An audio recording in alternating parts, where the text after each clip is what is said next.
Assalamualaikum warahmatullahi wabarakatuh. Apa kabar teman-teman semuanya? Welcome to back my channel. Sebelumnya saya memperkenalkan diri. Nama saya adalah Ryan Armansyah. Saya berasal dari MAN 3 Kota Padang. Saat ini saya menduduki bangku di kelas 10. Lebih tepatnya ialah 10 IPA 1. Sekarang saya akan melaksanakan tugas bahasa Indonesia yang mana menceritakan sebuah cerita rakyat. Cerita yang saya ceritakan ini ialah cerita rakyat yang berasal dari Minangkabau, yakninya ialah kisah Malin Kundang. Mungkin cerita ini sudah tidak asing lagi di tengah teman-teman semuanya.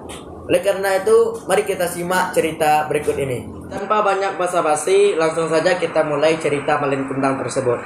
Pada zaman dahulu, hiduplah satu keluarga kecil di pesisir pantai Sumatera Barat. Dan keluarga kecil ini adalah keluarga yang sangat miskin, teman-teman semuanya.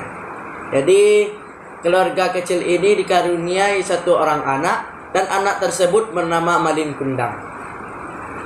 Malin Kundang ini adalah anak yang aktif, teman-teman semuanya. Sehingga beliau itu sering bermainnya mengejar ayam, hingga satu ketika beliau terjatuh hingga lengannya itu terluka, dan bekas lukanya itu tidak dapat hilang sampai beliau dewasa. Jadi dengan Bapak Malin Kundang ini berinisiatif untuk pergi merantau ke negeri seberang dengan harapan beliau ketika pulang membawa harta yang banyak dan merubah kehidupan mereka. Sehingga perjalanan waktu dari minggu ke minggu, bulan ke bulan, hingga tahun ke tahun, ayah Malin Kundang ini tak kunjung pulang. Hingga Malin Kundang pun dewasa, ayahnya tersebut nggak pulang-pulang, teman-teman semuanya. Jadi ketika Malin Kundang dewasa tersebut, Malin Kundang ini berinisiatif untuk pergi merantau ke negeri seberang dengan harapan juga merubah kehidupan mereka. Dengan berat hati, ibunya Malin Kundang ini yang bernama Mande Rubiah, beliau mengikhlaskan anaknya pergi merantau ke negeri seberang dengan harapan ketika pulang anaknya ini membawa harta yang banyak, teman-teman semuanya. Hingga singkat cerita, Malin Kundang pun pergi ke negeri seberang dengan sebuah kapal yang dimiliki oleh tetangganya. Lalu Malin Kundang pun pergi berlayar hingga sampai di tengah perjalanan, kapal yang dinaiki oleh Malin Kundang ini dibajak oleh pembajak laut.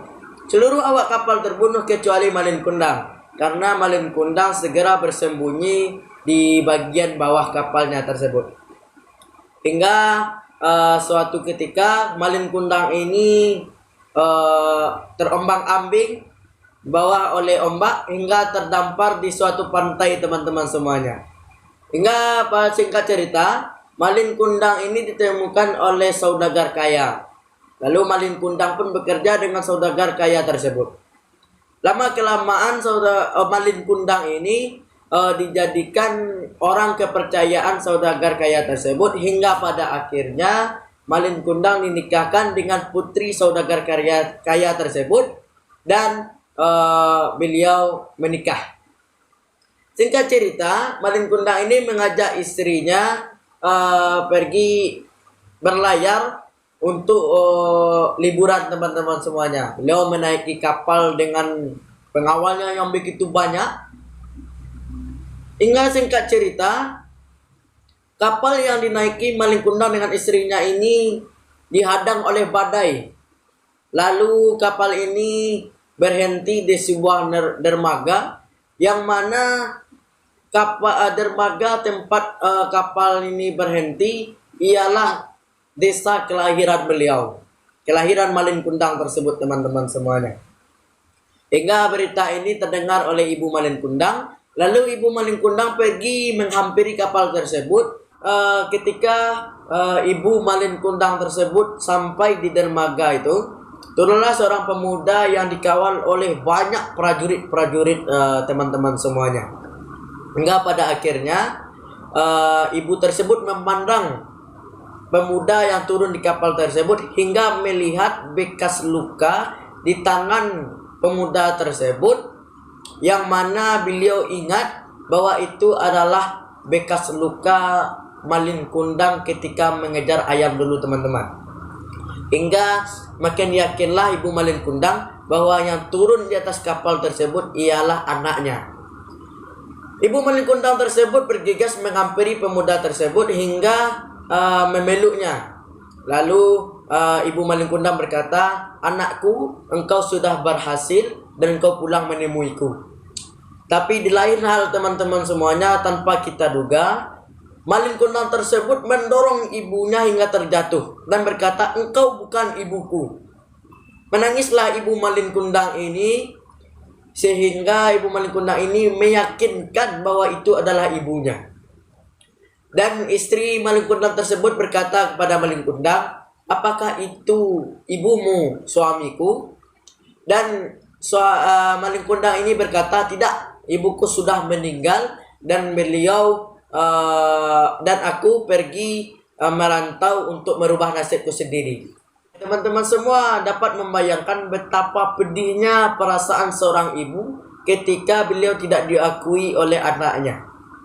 Jadi ibu malin kundang ini berdoa pada Tuhan, "Ya Tuhan, jika benar pemuda ini adalah anakku, maka aku sumpahi dia, aku kutuk dia menjadi batu."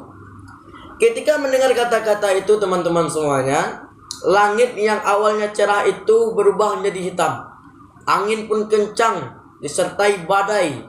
Lalu tubuh malin kundang ini berangsur-angsur berubah menjadi kaku hingga akhirnya tubuh malin kundang ini berubah menjadi batu teman-teman semuanya. Hingga kisah ini terkenal di kalangan masyarakat Minangkabau hingga seluruh Indonesia teman-teman semuanya. Jadi kesimpulan yang dapat kita ambil pada cerita ini ialah seberhasil apapun kita teman-teman, ingatlah kita melupakan jasa kedua orang tua kita. Yang mana ada juga pepatah, janganlah kita menjadi kacang yang lupa dengan kulitnya. Artinya bagaimana? Ketika kita berhasil, jangan memikirkan diri yang ada di depan kita. Jangan memikirkan sesuatu yang ada di depan kita, sesuatu yang baik dengan kita. Kita perlu melihat ke belakang, bahwasanya sebelum kita berhasil adalah orang yang selalu mensupport kita, selalu mendukung kita hingga kita berhasil teman-teman. Jadi mungkin hanya itu yang dapat saya sampaikan, saya ceritakan cerita malin kundang ini. Mudah-mudahan bermanfaat bagi kita semuanya. Jika ada salah kata mohon dimaafkan. Oke, sampai jumpa di lain waktu. Assalamualaikum warahmatullahi wabarakatuh.